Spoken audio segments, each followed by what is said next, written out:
In today's video, I'm going to teach you how to cancel subscription on Monarch Money.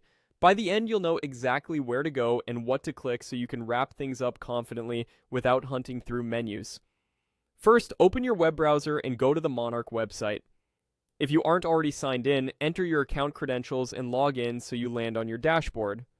I'm showing this on desktop, but the flow is very similar on most devices. If you use an app, the wording may vary slightly, but the options are the same. Once you're on the dashboard, look toward the top left for the settings option. It may appear as the word settings or as a small gear icon. Click that to open your account settings. If your window is narrow and you don't see it right away, try expanding the menu or widening your browser so the sidebar appears. Inside settings, find and click billing. This is where Monarch keeps your plan details, renewal date, and payment information. Take a moment here to review what you're currently on, especially the next charge date, so you know how your cancellation will affect access. Now, under your current plan, look for the button or link that says Manage Subscription and click it.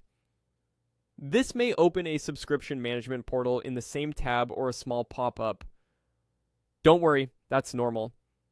In this area, you'll often see options to change plans, update your payment method, or view invoices.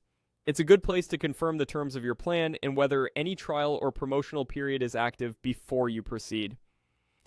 From the Manage Subscription view, scroll down until you see Cancel Subscription.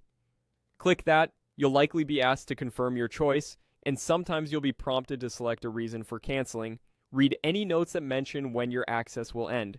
In most cases, you'll keep access until the end of your current billing period, and you won't be charged again.